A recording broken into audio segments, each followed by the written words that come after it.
السلام عليكم مشاهدينا الكرام، ان شاء الله تكونوا بخير وعلى خير، ورمضان مبارك وعشر مبروكه، وان شاء الله هاد العشر الاواخر مزيد من الخير والطاعات ان شاء الله، والاجتهاد في العبادات باذن الله الرحمن الرحيم. هذه ان شاء الله قررت نحضر لكم ان شاء الله في هذا الفيديو لي كريب مالحين، وان شاء الله غادي تتبعوا معنا الطريقه باش نشوفوا التحضير ديالهم. غادي ندوزو للمقادير. عندي 250 غرام 25 غرام عفوا ديال الدقيق. انا عندي كنستعمل كما قلت لكم الدقيق الفرينه الطبيعيه الطريه، دقيق القمح الطري كنستعملها عوض الدقيق الابيض. المهم اللي متوفر عنده، اللي ما متوفرش عنده يدير الدقيق الابيض. وعندي هنايا نصف لتر ديال الحليب كما كتشوفوا.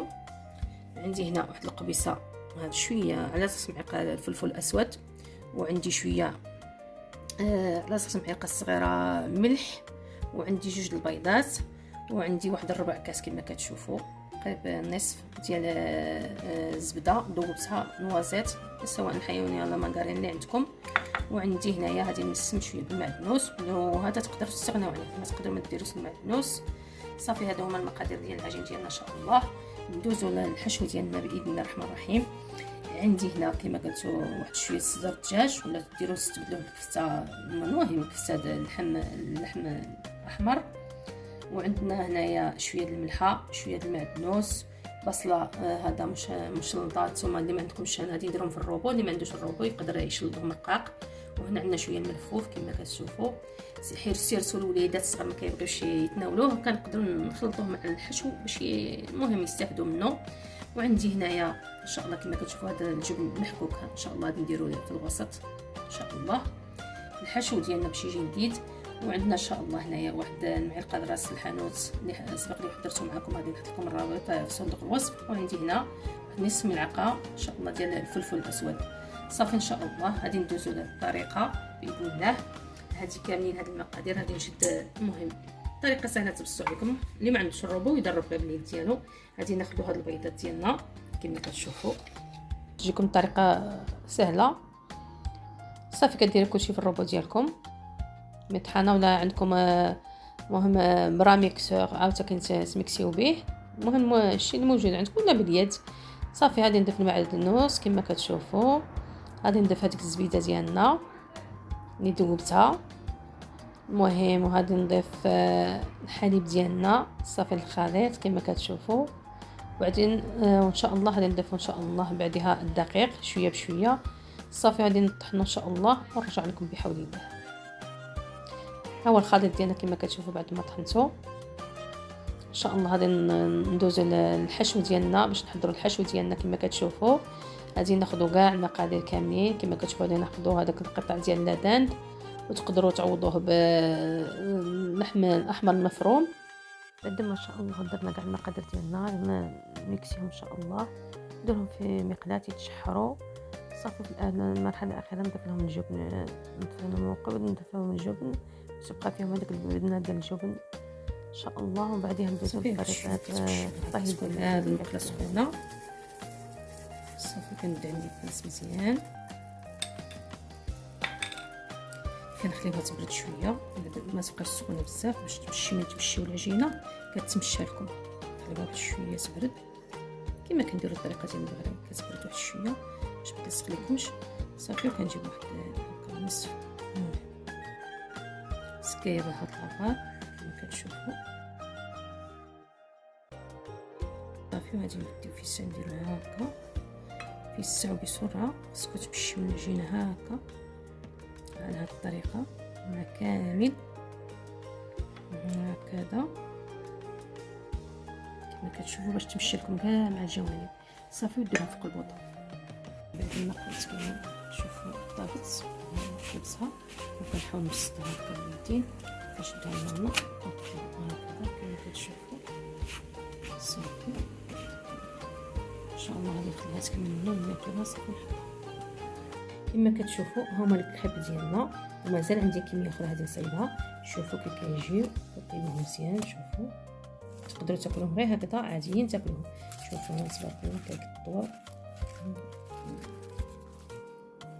هاي نشوفوا كيف صافي ان شاء الله. غادي النصف نديرها القليان والنصف نديرها هنا ان شاء الله هنا الفوق. كما كتشوفوا هاي عندي هنايا باش الطريقه ديال القليان غادي نحضر بها لا شابي، وعندنا الخليط كما كتشوفوا بعد ما ضفت له الفرماج محكوك، وهنا عندي البيض خاصك معاه شويه د الخل وشويه د الابزار. صافي نخلطو مزيان. هادو الطريقه للقلي، وان شاء الله النصف الاخر للفرن باذن الله. كما كتشوفوا هما الوحدات ديالنا هما درت واحده صافي كدير فيها الخليط وكتلوها. المهم لي سيغار بطبيعه الحال كلشي كيعرف كيفاش كيروا لي سيغار. وعندي لا شابيغ ديجا طحنتها على يدي في المنزل، تقدروا تضيفوا لها اضافات ان شاء الله. دوك نحط لكم ان شاء الله فيما بعد الطريقه ديال شنو كتخلطوا فيها باش كتجي بنينه وزوينه. صافي ان شاء الله هو هذا ناخذ الخليط. غادي ندير معكم واحد ان شاء الله واحد الوحدات باش تشوفوا الطريقه. بطبيعه الحال كلشي كيعرف اللف ديال لي سيغار. صافي غادي تاخذوا شويه الخليط غادي ديروه. المهم كتضيفوا ليه نتوما حتى الفرماج محكوك اللي عندكم الكميه اخرى كتضيفوها من الفوق باش كيجي زوين. هذه يعطي مذاق مجهد ديال الفرماج. صافي هذه كما كتشوفوا هذه اللوين ان شاء الله لي سيغار ديالنا كما كتشوفوا. هذه ندير لكم بطريقه مبسطه وكتلفوا ان شاء الله لي سيغار ديالكم. وهذيك خيب صراحه كيجيو زوينين في المذاق هائلين. وهذيك النكهه ديال المعدنوس كتجي فيهم زوينه.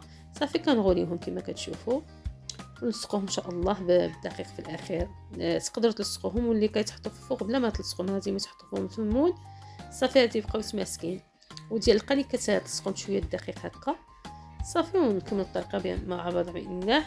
المهم كندير لي سيغار ديالنا في البيت ثم في لاشابيغ كما كتشوفوا. صافي وغادي نقليهم بحول الله.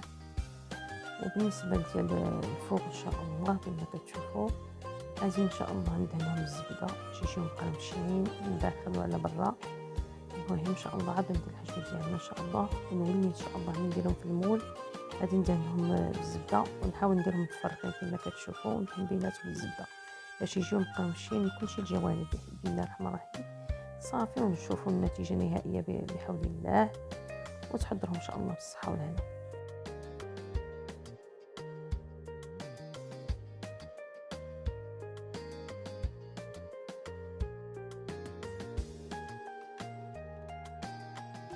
مشاهدينا الكرام كما كتشوفوا هيا هنايا اللي درتهم في الفوق هاهما عاد سخونين باقي سخونين كما كتشوفوا. هاهما درت لهم شويه زينتهم بالفرماج. غادي ندير معكم وحيده باقي سخونين. شفتوا هما سمع القماشه كيجيو مقرمشين حتى هما الزبيده. هما سخونين. وهادو اللي درتهم هذا في القليان اللي بغيت لهم بالزيت كما كتشوفوا. غادي نفتح معكم واحده.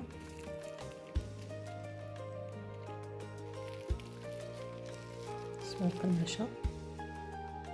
صافي والى فيديو قادم بحول الله.